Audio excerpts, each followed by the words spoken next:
Hello Sam's, இந்தியாவோட map கீழே என்ன இருக்கு? இங்க ஸ்ரீலங்கா இருக்கு, இந்த பக்கம் ஆப்பிரிக்கா அண்ட் அந்த பக்கம் ஆஸ்திரேலியா. பட் இந்த அந்தமான் அண்ட் நிக்கோபார்ல இருந்து ஜஸ்ட் 50 கிலோமீட்டர்ஸ். அதாவது அந்தமான் அண்ட் நிக்கோபாரோட கேபிட்டல் வந்து போர்ட் பிளேர். அந்த போர்ட் பிளேர்ல இருந்து 50 கிலோமீட்டர் டிஸ்டன்ஸ்ல உள்ளது தான் நார்த் சென்டினல் ஐலாண்டு. அந்த ஐலாண்ட்ல இன்னைக்கு கூட உலகத்தோட கடைசி பழங்குடியின மக்கள் வாழ்ந்துகிட்டு இருக்காங்க. நார்த் சென்டினல் ஐலாண்ட் வந்து அந்தமான் அண்ட் நிக்கோபாரை சேர்ந்தது, அந்தமான் வந்து இந்தியாவை சேர்ந்தது. ஸோ ஒரு வகையில அந்த ஐலாண்ட் வந்து இந்தியாவோட கனெக்ட் ஆனது. அதுக்காக இந்தியாவில தானே இருக்கு, போயிட்டு வரலாம் நினைச்சிட்டு எல்லாம் அங்க போகவே முடியாது. இன்ஃபேக்ட் அவங்க பேசுற அந்த மொழி உலகத்துல வேற எங்கேயுமே கிடையாது. ஆனா ஒண்ணு, ராஜராஜ சோழனுக்கும் அந்த நார்த் சென்டினல் ஐலாண்டுக்கும் ஒரு கனெக்டிவிட்டி ஒண்ணு இருக்கு. ராஜராஜ சோழனா? அப்போ அது என்ன திராவிடியன் ஐலாண்டா?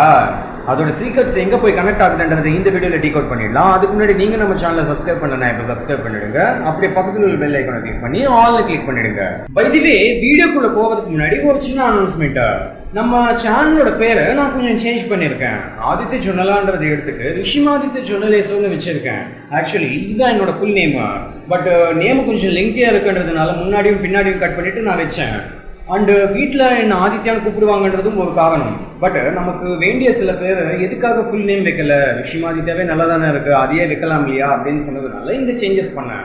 ஸோ ஹியர் ஆன்வர்ட்ஸ் நம்ம சேனலோட பேர் வந்து ரிஷிமாதித்ய ஜொனலேஸ்வர். மைண்டில் ஃபிக்ஸ் பண்ணிக்கோங்க. வீடியோக்குள்ளே போகலாம்.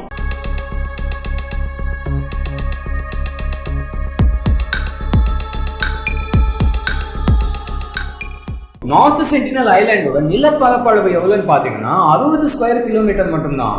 அது வந்து ஆக்சுவலி ஒரு காட்டு பகுதி. அங்க வசிக்கும் மக்களை நார்த் சென்டினலிஸ்னு கூப்பிடுவாங்க.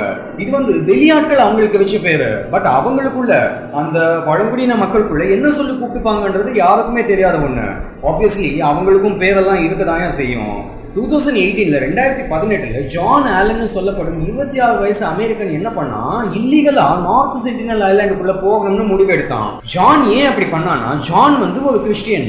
சோ அந்த பழங்குடியின மக்களுக்கு கிறிஸ்துவ மதத்தை பத்தி போதிக்கலாம்னு நினைச்சான். பட் இந்த மேட்டர் என்னன்னா, அந்த சென்டினலிஸ் மக்களுக்கு வெளி உலகத்தை பத்தி எதுவுமே தெரியாது.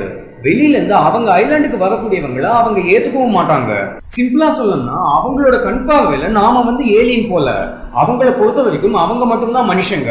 சோ இப்ப ஜான் என்ன பண்றான், அந்த ஐலாண்டுக்கு பக்கத்துல உள்ள ஐலாண்டுக்கு போய் அங்க உள்ள படகோட்டியை கரெக்ட் பண்ணி அந்த ஆளுக்கு 25,000 ரூபாய் பணம் கொடுத்து ஏதோ சொல்லி அந்த ஆளை கன்வின்ஸ் பண்ணி சென்டினல் ஐலாண்ட்ல கொண்டு வந்து விட சொல்லுவான். இப்போ ஜான் அந்த சென்டினல் ஐலாண்ட்ல வந்து இறங்கும் போது 2 பெண்கள் நடந்து போய்கிட்டு இருந்தாங்க. இந்த ஜான் அவங்க கிட்ட ஏதோ பேச ட்ரை பண்ணுவான். திடீர்னு 2 ஆளுங்க வில்லும் அம்பும் கொண்டு வந்துட்டாங்க. ஜான் என்னென்னமோ சொன்னான். பட் ஜான் பேசினது அவங்களுக்கு புரியல, அவங்க பேசினது ஜானுக்கு சுத்தமா புரியல. கடகடன்னு ஓடி வந்து அந்த படகுல ஏறிட்டான். இப்போ அந்த படகை எடுத்துக்கிட்டு அந்த ஐலாண்டுக்கு அந்த பக்கமா போனான். அங்க போகும்போதே 4-5 பேரு கத்த ஆரம்பிச்சாங்க. பட் அவங்க கையில வில்லும் அம்பும் எதுவும் இல்லாததுனால சரி ஓகே வைலண்டா பிஹேவ் பண்ணலன்னு நம்பி ஜான் மெதுவா கிட்ட இறங்கி போனான். இந்த படகோட்டி பயந்து அந்த ஆள் படகு எடுத்துட்டு அந்த இடத்த விட்டு ஓடிட்டான். ஜான் அந்த பைபிள் புக்கை இப்படி கையில வச்சுக்கிட்டு மெதுவா அவங்க கிட்ட போனான். கிட்ட போனதும் ஒரு அம்பு திடீர்னு எங்கிருந்தோ வந்து ஜான் மேல பட்டுடுச்சு. பட் கையில பைபிள் புக் இருந்ததுனால அந்த அம்பு வந்து புக்கு மேல பட்டு ஜான் தப்பிச்சிட்டான். இதுக்கு மேல இருந்தா வேலைக்கு ஆகாதடான்னு திரும்பி பார்த்தா அங்க படகோட்டியும் காணும், படகையும் காணும். ஐயோ எப்படியாவது எஸ்கேப் ஆகணும்டான்னு அந்த கடல்ல குதிச்சு எப்படியோ நீந்திக்கிட்டே கரையை வந்து சேர்ந்துட்டான். பட் வந்த பிறகு ஜானுக்கு அகைன் புத்தி மாவட்டம் ஆகுது. என்னடா நாம போனது எதுக்கு, இப்படி பயந்து வந்துட்டா கிறிஸ்துவ மதத்தை எப்படி போதிக்க முடியும்னு ஜானுக்கு தோணி இருக்கு. ஸோ அகைன் அடுத்த நாள் அதே சென்டினல் ஐலாண்டுக்கு ஜான் மறுபடியும் திரும்பி போனான். பட் இந்த தடவை ஜான் திரும்பி வரவே இல்லை. ஜான் அங்க கொண்டு போய் விட்ட அந்த லோக்கல் மீனவனோட ஸ்டேட்மெண்ட் என்னன்னா, தூரத்துல இருந்து பார்த்தப்போ அந்த சென்டினலிஸ் மக்கள் வந்து ஏதோ ஒரு பாடியை மண்ணுக்குள்ள புதைச்சிக்கிட்டு இருந்தாங்களாம். அந்த ட்ரெஸ் கலரை வச்சு பார்க்கும்போது அது ஜான் தான் தெரிய வந்ததுன்னு சொன்னாரு. சோ ஜான் ஆலனோட சாப்டர் அதோட முடிஞ்சு போச்சு. முதல் தடவை தப்பிச்சு வந்தப்போ ஜான் அந்த கதைக்கு ஃபுல் ஸ்டாப் வச்சிருக்கலாம். பட் அந்த ஃபுல் ஸ்டாப்பை கமாவாக்கி கண்டினியூ பண்ணதால ஜான் மொத்தமா டிஸ்கண்டினியூ ஆயிட்டான். சோ ஓகே, இப்போ அவுட் ஆஃப் ஆப்பிரிக்கான்னு சொல்லிட்டு ஒரு கான்செப்ட் ஒன்று சொல்லுவாங்க. என்னன்னா கிட்டத்தட்ட 70,000 ஆண்டுகளுக்கு முன்னாடி அந்த டைம்ல வாழ்ந்த ஆப்பிரிக்கன் மக்கள் ஆப்பிரிக்காவை விட்டு வெளியில வந்ததாகவும் அவங்க தான் இப்போ சென்டினலிஸ் ஐலாண்ட்ல வாழ்ந்துகிட்டு இருக்காங்கன்னு சொல்லுவாங்க. அதுக்கேத்த ஏத்த மாதிரி அவங்களோட ஸ்கின் கலர் கூட பிளாக், கருப்பு நிற தோல் கொண்டவங்க தான் சென்டினலிஸ் மக்கள். அந்தமான நிக்கோபார்ல மொத்தம் 572 ஐலாண்ட்ஸ் இருக்கு. அதுல 38 ஐலாண்ட்ஸ்ல மட்டும்தான் மனுஷங்க வாழ்ந்துகிட்டு இருக்காங்க. அதுலயும் 12 ஐலாண்ட்ஸ்க்கு மட்டும்தான் டூரிஸ்ட் போகிறதுக்கு அலோவ் பண்ணுவாங்க. 70,000 ஆண்டுகளுக்கு முன்னாடி ஆப்பிரிக்கா விட்டு மைக்ரேட் ஆகி வெளியில வந்தாங்களே தவிர அந்த டைம்ல சென்டினல் ஐலாண்டுக்குள்ள போகல. உலகத்தோட வெவ்வேறு பகுதிகளுக்கு மைக்ரேட் ஆயிருக்காங்க. பட் 20,000 இருந்து 30,000 ஆண்டுகளுக்கு முன்னாடி தான் இந்த சென்டினல் ஐலாண்டுக்குள்ள வந்து ஐசோலேட்டடா வாழ ஆரம்பிச்சாங்களாம். வாழ ஆரம்பிச்சாங்க. ஓகே, அப்போ சாப்பாட்டுக்கெல்லாம் என்ன பண்ணுவாங்க? விவசாயம் பண்ணுவாங்களான்னு கேட்டீங்கன்னா கிடையாது. நல்லா புரிஞ்சுக்கோங்க, அந்த சென்டினலிஸ் மக்கள் வந்து 30,000 ஆண்டுகளுக்கு முன்னாடியே அந்த சென்டினல் ஐலாண்டுக்குள்ள போயிட்டு வெளி உலகத்தோட எந்த கான்டாக்டும் இல்லாம ஐசோலேட் ஆயிட்டாங்க. ரெக்கார்ட்ஸ் படி 13-14,000 ஆண்டுகளுக்கு முன்னாடி தான் விவசாயம் பண்றதே கண்டுபிடிச்சாங்க. அப்போ 30,000 ஆண்டுகளுக்கு முன்னாடி அந்த சென்டினல் ஐலாண்டுக்குள்ள போனவங்களுக்கு விவசாயத்தை பத்தி என்ன தெரியும்? சிம்பிளா சொல்லணும்னா விவசாயம்னு ஒண்ணு இருக்குன்றதே அந்த சென்டினலிஸ் மக்களுக்கு தெரியாது. அப்போ என்னடா சாப்பிடுவாங்கன்னு கேட்டீங்கன்னா மிருகங்களை வேட்டையாடுறது, கடல்ல இருந்து மீனை பிடிச்சி சாப்பிடுறது, மரத்துல இருந்து பழத்தை பறிச்சு சாப்பிடுறது, இதுதான் அவங்களோட உணவு. இப்போ இந்த சென்டினலிஸ் மக்கள் வந்து சாதாரணமா பிஹேவ் பண்ணக்கூடியவங்களான்னு கேட்டா கிடையாது. பயங்கர வயலன்ஸோட பிஹேவ் பண்ணக்கூடியவங்க. அவங்கள நோக்கி யாராவது போனாங்கன்னா அவங்கள போட்டு தள்ளிட்டு தான் மறு வேலையை பார்ப்பாங்க. காரணம், அவங்களோட கண் பார்வைக்கு அவங்க மட்டும்தான் மனுஷங்க. இப்படி ஒரு ஐலாண்ட் இருக்குன்னு எப்போ பப்ளிஷ் ஆச்சுன்னா 1771 ஈஸ்ட் இந்தியா கம்பெனியோட ஷிப்பு ஒண்ணு அந்த பக்கமா போயிருக்கு. அப்பதான் அந்த ஐலாண்ட் நோட்டீஸ் பண்ணிருக்காங்க. பட் அங்க உள்ளவங்க இப்படி வைலண்டா பிஹேவ் பண்ணுவாங்கன்றது அப்போ தெரியாது. அது எப்போ தெரிய வந்ததுன்னா 1867 இந்தியாவை சேர்ந்த ஷிப்பு ஒண்ணு அந்த பக்கமா போயிருக்கு. அதுல கிட்டத்தட்ட 100 பேசஞ்சர்ஸ் டிராவல் பண்ணாங்க. அந்த ஷிப்பு தெரியாம அந்த ஐலாண்டோட கடற்கரையில போய் மோதி இருக்கு. அப்போ அந்த பேசஞ்சர்ஸ் மேல இந்த சென்டினலிஸ் மக்கள் வந்து தாக்குதல் நடத்தினாங்க. பட் பிரிட்டிஷ் நேவியோட ஹெல்ப் மூலமா அவங்க எப்படி எஸ்கேப் ஆகி வெளியில வந்துட்டாங்க.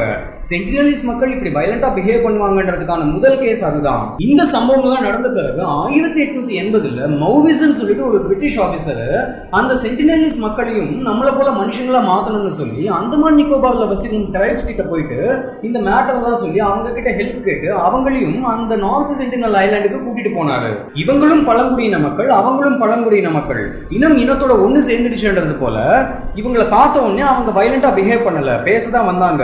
பட் இங்க ப்ராப்ளம் என்னன்னா அந்த அந்தமான் ட்ரைப்ஸ்க்கே இந்த சென்டினலிஸ் மக்கள் பேசும் பாஷை புரியல. ரெண்டு பேரோட பாஷை கொஞ்சம் கூட மேட்ச் ஆகல. பிரிட்டிஷ் ஆபீசர் மௌவிஸ் வந்து அந்த ஐலாண்டுக்குள்ள ஒரு வயசான கப்பலையும் 4 சின்ன பசங்களையும் பார்த்திருக்காரு. மௌவிஸ்க்கு என்ன தோணுதுன்னா இவங்களை இங்கிருந்து கடத்திட்டு போயிட்டு நம்ம இடத்துல, அதாவது கேபிட்டல் போர்ட் பிளேருக்கு கூட்டிட்டு போயிட்டு அங்க இவங்களை வச்சு பேசி பார்க்கலாம் அப்படின்னு சொல்லிட்டு அவங்கள கிட்னாப் பண்ணிட்டாரு. பட் வெளி உலகமே பார்க்காத அந்த சென்டினலிஸ் மக்களை நம்ம ஜனங்களுக்கு நடுவுல கொண்டு வந்து வச்சதும் அவங்களால அந்த அட்மாஸ்பியரை ஏத்துக்கவே முடியல. அவங்களோட சொந்தக்காரங்களே அங்க காணோம். அந்த சோகத்திலேயே அந்த வயசான ஹஸ்பண்ட் அண்ட் வைஃப் செத்து போயிட்டாங்க. மௌவிஸ்க்கு என்னடா இப்படி ஆயிடுச்சேன்னு அந்த 4 பசங்களை பார்க்கும்போது பாவமா இருந்தது. அவங்களுக்கும் ஏதாவது ஆயிடுமோன்னு பயந்து அந்த 4 பசங்களை ஷிப்ல வச்சு கூட்டிட்டு வந்து அவங்கள அந்த சென்டினல் ஐலாண்டுக்குள்ள விட்டுட்டாரு. அதுக்கப்புறம் இண்டிபெண்டன்ஸ் கிடைச்ச பிறகு 1967 திரிலோக்நாத் பண்டிதன் சொல்லப்படும் ஆந்த்ரோபாலஜிஸ்ட்னா மானிடவியலாளர். சோ திரிலோக்நாத் தன்னோட 20 பேரை கூட்டிக்கிட்டு அந்த நார்த் சென்டினல் ஐலாண்டுக்குள்ள போனாரு. அங்க போய் இறங்கினதும் அந்த கடற்கரையில யாருமே இல்ல. அதனால காட்டுக்குள்ள போனாரு. அங்க போயிட்டு கிட்டத்தட்ட 1 கிலோமீட்டர் வரைக்கும் அந்த ஃபுட் பிரிண்ட்ஸை ஃபாலோ பண்ணிக்கிட்டு போயிருக்காங்க. பட் அப்பவும் யாருமே கண்ணில் தென்படலன்றதுக்காக திரும்ப வந்துட்டாங்க. அதுக்கப்புறம் 1974 ஒரு படக்குழு டாக்குமெண்ட்ரி எடுக்கணும்ன்றதுக்காக போனாங்க. அவங்களோட திரிலோக்நாத்தும் போனாரு. அவங்களுக்கு ஏதாவது கொடுக்கணும்னு சொல்லிட்டு சில தேங்காய்கள், சில பழங்கள் அண்ட் ஈவன் உயிருள்ள பண்ணியை கூட எடுத்துக்கிட்டு போயிட்டு அந்த கடற்கரையில வச்சுட்டு கொஞ்சம் டிஸ்டன்ஸ்ல வந்துட்டு என்ன நடக்குதுன்னு பார்க்கலாம்னு வெயிட் பண்ணிட்டு எல்லாத்தையும் கேமரால ஷூட் பண்ணிட்டு இருந்தாங்க. கொஞ்சம் நேரம் கழிச்சு அந்த சென்டினலிஸ் மக்கள் வெளியில வந்திருக்காங்க. வந்த உடனே கையில வில்லையும் அம்பையும் எடுத்துக்கிட்டு இவங்க மேல தாக்குதல் நடத்த ஆரம்பிச்சிட்டாங்க. ஈவன் அந்த பண்ணியை கூட விட்டு வைக்கல, அது மேலேயும் அம்பை விட்டு அந்த பண்ணியை மண்ணுக்குள்ள புதைச்சிட்டாங்க. சென்டினலிஸ் மக்களை முதல் தடவை அப்பதான் கேமரால வீடியோ எடுத்திருக்காங்க. அதுக்கப்புறம் 80களில் 90களில் திரிலோக்நாத் நிறைய அட்டெம்ப்ட்ஸ் பண்ணிருக்காரு. பட் அது ஃபெயிலியர்ல தான் முடிஞ்சது. ஆனா 1991 என்ன ஆகுது, சென்டினலிஸ் மக்களோட ஃப்ரெண்ட்லி கான்டாக்ட் கிரியேட் ஆகுது. என்னன்னா மதுமாலா சட்டோபாத்யாயன்னு சொல்லிட்டு ஒரு இந்தியன் ஆந்த்ரோபாலஜிஸ்ட் அவங்களோட சின்ன டீமை கூட்டிக்கிட்டு அந்த சென்டினல் ஐலாண்டுக்கு போயிருக்காங்க. பட் அவங்க எந்த ஆயுதங்களும் எடுத்துக்கிட்டு போகல. அவங்கள போய் பார்த்துருக்காங்க, அவங்களுக்கு தேங்காய் எல்லாம் கொடுத்துருக்காங்க, அவங்களும் வாங்கியிருக்காங்க. இதுல விஷயம் என்னன்னா அந்த சென்டினலிஸ் மக்கள் வந்து மதுமாலா கிட்ட வயலண்டா பிஹேவ் பண்ணல. நாம நினைக்கலாம் இத்தனை தடவை போனது ஆம்பளைங்க அதனால தாக்க வந்தாங்க, ஆனா 1991 போனது ஒரு லேடி அதனால அவங்களை அட்டாக் பண்ணல அப்படின்னு. அது உண்மையிலே வச்சுக்கிட்டாலும் அதே டீம் அடுத்த நாள் அந்த சென்டினல் ஐலாண்டுக்கு போனப்போ ஒரு சென்டினலிஸ்ட் வந்து அந்த டீம் அட்டாக் பண்ண வில்லையும் அம்பையும் தூக்கிட்டாங்க. பட் சடனா ஒரு சென்டினலிஸ்ட் பொண்ணு வந்து அந்த ஆளை ஸ்டாப் பண்ணிட்டு இல்ல அவங்களை அட்டாக் பண்ணாத அப்படின்னு சொல்லியிருக்கா. அந்த பொண்ணு சொன்னதை கேட்டுட்டு அந்த ஆள் அந்த பானத்தை கீழே போட்டுட்டாங்க. சோ இவங்க அவங்க கொடுத்த கிஃப்ட்ஸ் எல்லாம் வாங்கியிருக்காங்க. ஒரு மாசம் கழிச்சு என்ன ஆகுது, திரிலோக்நாத் பண்டித் வந்து மதுமலாவோட சேர்ந்து அந்த சென்டினல் ஐலாண்டுக்கு போனாரு. அகைன் இவங்க கொடுத்த தேங்காய் எல்லாம் அவங்க ஃப்ரெண்ட்லியா வாங்கி வச்சுக்கிட்டாங்க. பட் சென்டினலிஸ்ட் மக்கள் ஃப்ரெண்ட்லியா பிஹேவ் பண்ணது அதுதான் கடைசி தடவை. 1991க்கு அடுத்து பழைய குவிடி கதவை தவிடின்றது போல அந்த சென்டினலிஸ்ட் மக்கள் அகைன் வயலண்டா பிஹேவ் பண்ண ஸ்டார்ட் பண்ணிட்டாங்க. அந்த குறிப்பிட்ட காலகட்டத்துக்கு எதுக்காக அவங்க ஃப்ரெண்ட்லியா பிஹேவ் பண்ணாங்க, அகைன் எதுக்காக வயலண்ட் ஆனாங்கன்றது யாருக்குமே தெரியாது. கொஞ்சம் வருஷம் கழிச்சு 1997ல இந்தியன் கவர்மெண்ட் வந்து அந்த சென்டினல் ஐலாண்டுக்கு போகக்கூடாதுன்னு பேன் பண்ணிட்டாங்க. பிகாஸ் அவங்கள போய் கான்டாக்ட் பண்றதால எந்த யூஸும் இல்லைன்னு தெரிஞ்சு போச்சு. அவங்க வாழ்க்கையை அவங்க வாழ்ந்துகிட்டு இருக்காங்க, வாழ்ந்துட்டு போட்டோம்னு விட்டாச்சு. இந்தியன் பாலிசி ஒன்று இருக்கு, என்னன்னா ஐஸ் ஆன் ஹேண்ட்ஸ் ஆஃப். அதாவது நம்மளோட கண் பார்வை அங்க இருக்கணும், ஏதாவது ஹெல்ப் வேணும்னா பண்ணலாம், பட் டைரக்டா அங்க போக வேண்டாம்னு டிசைட் பண்ணாங்க. 2004ல சுனாமி வந்தப்போ அந்த ஐலாண்ட் எப்படி இருக்கு, அங்க உள்ளவங்க எல்லாம் சேஃபா இருக்காங்களான்னு இந்தியன் கவர்மெண்ட் அபிஷியல்ஸ் வந்து ஹெலிகாப்டர்ல அங்க செக் பண்ண போனாங்க. அதோட ரிசல்ட் அந்த ஹெலிகாப்டரை நோக்கி அம்புகள் தான் வந்தது. சோ அவங்க சேஃபா இருக்காங்கன்னு தெரிஞ்சு போச்சு. அதுக்கப்புறம் 2006ல ஒரு சின்ன தப்பு நடந்தது. என்னன்னா 2 மீனவர்கள் தெரியாம அந்த சென்டினல் ஐலாண்ட் பக்கமா போயிட்டாங்க. போனா அந்த சென்டினலிஸ் என்ன பண்ணுவாங்க, அம்ப விட்டுடுவாங்க. அதன் விளைவா அந்த மீனவர்கள் செத்து போயிட்டாங்க. அதுக்கப்புறம் இந்தியன் கவர்மெண்ட் வந்து அந்த சென்டினலிஸ் ஐலாண்டை சுத்தி 5 கிலோமீட்டர் ரேடியஸ்க்கு யாரும் போக கூடாதுன்னு பேன் பண்ணிட்டாங்க. இந்த சம்பவம் எல்லாம் நடந்த பிறகுதான் 2018ல ஜான் ஆலனோட சம்பவம் நடந்தது. ஜான் அங்க போய் சாகிறதுக்கு முன்னாடி டைரி ஒண்ணு எழுதி வச்சிருக்கான். அந்த டைரியில உள்ள குறிப்புகள் படி சென்டினலிஸ் மக்கள் வந்து 5.3 அடியில இருந்து 5.5 அடி ஹைட்ல இருப்பாங்களாம். அண்டு கருப்பு தோலோட, பாடி கொஞ்சம் ஷேப்போட, சுருட்ட முடியோட, ஒபிசிட்டி எல்லாம் இல்லாம நார்மல் பிசிக்கல் கண்டிஷன்ல இருப்பாங்களாம். அவங்க வந்து 2 விதமான குடிசையில வசிப்பாங்களாம். ஒன்னு வந்து பெரிய குடிசை, ஜாயிண்ட் ஃபேமிலியா இருக்கக்கூடியவங்க, அண்ட் இன்னொன்னு வந்து சின்ன குடிசை, ஒரே ஃபேமிலியா இருக்கக்கூடியவங்க. அண்டு அவங்க பேசும் பாஷையில சில வார்த்தைகள் ஹை பிட்ச்ல இருக்குமா. ஃபார் எக்ஸாம்பிள் பா, பா, லா, சா, இந்த 4 வார்த்தைகளை பேசும்போது ஹை வாய்ஸ்ல இருக்குமா. ஜானோட டைரி படி 250 சென்டினலிஸ் அங்க இருப்பாங்களாம். பட் இந்தியன் கவர்மெண்டோட எஸ்டிமேஷன் படி 50ல இருந்து 500 சென்டினலிஸ் அங்க இருப்பாங்கன்னு சொல்லப்பட்டிருக்கு. அண்ட் சில எக்ஸ்பெடிஷன்ஸ்ல பிரெக்னன்டான பெண்களும் குழந்தைகளும் அங்க இருக்காங்கன்னு தெரிய வந்தது. சோ அவங்களோட அந்த இனப்பெருக்கம் ஓவரா இல்லாம நார்மலா நடந்துகிட்டு தான் இருக்கு. இப்போ 1771ல தான் ஈஸ்ட் இந்தியா கம்பெனியோட ஷிப் மூலமா அந்த ஐலாண்ட் அங்க இருக்குன்னு முதல் தடவை தெரிய வந்ததுன்னு நான் முதல்ல சொன்னேன் இல்லையா. அது வந்து டைரக்டா கண்ணால பார்த்தது தான் 1771. பட் அதுக்கு முன்னாடியே 2வது செஞ்சுரி டைம்ல கிளாடியஸ் டாலமின்னு சொல்லப்படும் ரோமன் மேத்தமெட்டிஷியன் என்ன குறிப்பிட்டிருக்காருன்னா, அந்தமான் நிக்கோபார் ஐலாண்ட்ஸ் ஆஃப் கேனிபால்ஸ் சொல்லியிருக்காரு. அதாவது நார்த் சென்டினல் ஐலாண்ட் மட்டும் சொல்லல, மொத்த அந்தமான் நிக்கோபார் ஐலாண்ட்ஸே அப்படி சொல்லியிருக்காரு. எந்த பழங்குடியின மக்களை சொன்னாங்கன்னு மென்ஷன் பண்ணல. கேனிபால்ஸ் அப்படின்னா மனித மாமிசத்தை சாப்பிடக்கூடியவங்க. அதுக்கடுத்து 673 ஏடியில ஒரு சைனீஸ் டிராவலர் அந்த பக்கமா போயிருக்காரு. அவரும் என்ன சொன்னாருன்னா, சென்டினல் ஐலாண்ட்ல வாழும் மக்கள் வந்து கேனிபால்ஸ் அப்படின்னு சொல்லியிருக்காரு. அதுக்கடுத்து 8வது செஞ்சுரியிலும் 9வது செஞ்சுரியிலும் அரபு நாட்டை சேர்ந்த டிராவலர்ஸும் அதே விஷயத்தை தான் சொல்லியிருக்காங்க. அடுத்து அந்த வரிசையில நம்ம ராஜராஜ சோழனும் வந்திருக்காரு. என்னன்னா அப்ப இப்போ 11th செஞ்சுரியில தஞ்சாவூர்ல கோவில் கட்டியிருக்காங்க. எந்த கோவில்னு எக்ஸாக்டா தெரியல. ராஜராஜ சோழனோட ஆட்சியில எத்தனையோ கோவில்கள் கட்டியிருக்காங்க. அந்த கோவில்கள்ல ஏதோ ஒரு கோவிலோட கல்வெட்டு சுவடுகள்ல இந்த வார்த்தையை மென்ஷன் பண்ணிருக்காங்களாம். என்னன்னா அந்த ஐலாண்ட தீமை தீவுன்னு மென்ஷன் பண்ணிருக்காங்களாம். அதாவது ஐலாண்ட்ஸ் ஆஃப் இம்பியூரிட்டி, சுத்தமில்லாத தீவு, கேனிபால்ஸ் வசிக்கிற தீவு. இந்த இன்ஸ்கிரிப்ஷனை ராஜராஜ சோழன் கட்டின ஏதோ ஒரு கோவில்ல மென்ஷன் பண்ணிருக்காங்களாம். சோ அந்த சென்டினல் ஐலாண்டுக்கு தமிழ்ல கொடுக்கப்பட்டிருக்கும் வார்த்தை வந்து தீமை தீவு. பட் ராஜராஜ சோழன் டைரக்டா நேர்ல போய் பார்த்தாரா, இல்ல யாராவது சொல்லி அப்படி சுவடுகளை பதிச்சாரான்றது ராஜராஜ சோழனுக்கு மட்டுமே தெரிஞ்ச விஷயம்.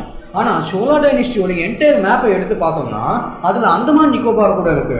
சோ ஒரு வகையில இந்த சென்டினல் ஐலாண்டும் சோழர்களோட கண்ட்ரோல்ல தான் வந்திருக்கு. சோ அந்த ஆங்கிள் பார்க்கும்போது சென்டினல் ஐலாண்டுக்குள்ள ஏதாவது கோவில்கள் இருக்கா, சென்டினல் ஐலாண்டும் திராவிட நாடா தான் இருந்ததா, இல்ல இவங்க பேசும் பாஷை புரியாம ராஜராஜ சோழன் அங்க போகாமலே விட்டுட்டாரா, இதை பத்தி எல்லாம் எந்த கிளாரிபிகேஷனுமே இல்ல. கொஞ்ச நாளைக்கு முன்னாடி நான் வந்து லெமூரியாவோ இல்ல குமரிகண்டமோ இல்லவே இல்ல, அது ஃபேக்கான ஒண்ணுன்னு சொல்லிட்டு சில எவிடன்சஸ் எல்லாம் வச்சு வீடியோ ஒன்று பண்ணேன். சில பேர் அதை அக்செப்ட் பண்ணாங்க, சில பேர் வாய்க்கு வந்தபடி திட்டினாங்க. பட் நானே இப்போ என்ன சொல்றேன்னா, சோழர்களோட ஆட்சியில தான் இந்த அந்தமான் நிக்கோபாரம் இருந்தது, சென்டினல் ஐலாண்டும் இருந்ததுன்றது தான் உண்மை. பட் ராஜராஜ சோழனே அவங்கள டிஸ்டர்ப் பண்ண வேணாம், அவங்க பாட்டுக்கு வாழ்ந்துட்டு போட்டோம்னு விட்டு இருந்தாதான் அவங்க ஐசோலேட்டடாவே வாழ்ந்துருக்க முடியும். அதுதான் ஃபேக்ட். ஐசோலேட்டடாவே இருந்தாலும் இருந்தாலும் அந்த தீவு சோழர்களோட கட்டுப்பாட்டுக்குள்ள இருந்ததுன்றதுதான் உண்மை. அண்ட் அங்க உள்ளவங்க எல்லாம் கேனிபால்ஸ் சொல்லிட்டு சில ஹிஸ்டாரிக்கல் ரெக்கார்ட்ஸ் படி சொல்லியிருக்காங்க இல்லையா, அது எதுவுமே உண்மை கிடையாது. ஏன்னா அவங்க வந்து செத்த டெட் பாடியை அந்த மண்ணுக்குள்ளேயே தான் வச்சு புதைச்சிடுவாங்களாம், அவங்களோட கிராமத்துக்குள்ள எடுத்துக்கிட்டு போக மாட்டாங்களாம். அதுக்கு சில எக்ஸாம்பிள்ஸ் நான் முதல்லயே சொன்னேன். ஜானோட டெட் பாடியை அந்த மண்ணுக்குள்ளேயே தான் வச்சு புதைச்சிருக்காங்க. ஈவன் அந்த பன்னியை கூட அந்த மண்ணுக்குள்ள தான் வச்சு புதைச்சிருக்காங்க. கேனிபால்ஸா இருந்தா புதைச்சிக்கிட்டா இருப்பாங்க. சோ அவங்க வாழ்க்கையை அவங்க வாழ்ந்துகிட்டு இருக்காங்க, சந்தோஷமா இருக்காங்க. எதுக்காக அவங்களை டிஸ்டர்ப் பண்றது? இந்த பார்டரை தாண்டி நீயும் வரக்கூடாது, நானும் வரமாட்டேன். அவங்க கிட்ட போகாததுதான் அவங்களுக்கும் நல்லது, மற்றவங்களுக்கும் நல்லது. அண்ட் எதனால லெமூரியா, குமரிக்கண்டம் இதெல்லாம் இல்லைன்றதுக்கான டீடைல்ஸ் இந்த வீடியோஸ்ல எக்ஸ்பிளைன் பண்ணிருக்கேன். ஸோ இதெல்லாம் தான் நார்த் சென்டினல் ஐலாண்ட் பத்தின டீடைல்ஸ். கண்டிப்பா உங்களுக்கு இன்ஃபர்மேட்டிவா இருக்கும்னு தோணுது. ஸோ சப்போர்ட் பண்ணுங்க, சப்ஸ்கிரைப் பண்ணுங்க, அப்படியே இந்த வீடியோவை ஷேர் பண்ணுங்க. மீண்டும் அடுத்த வித்தியாசமான வீடியோவில் சந்திக்கலாம். until then bye.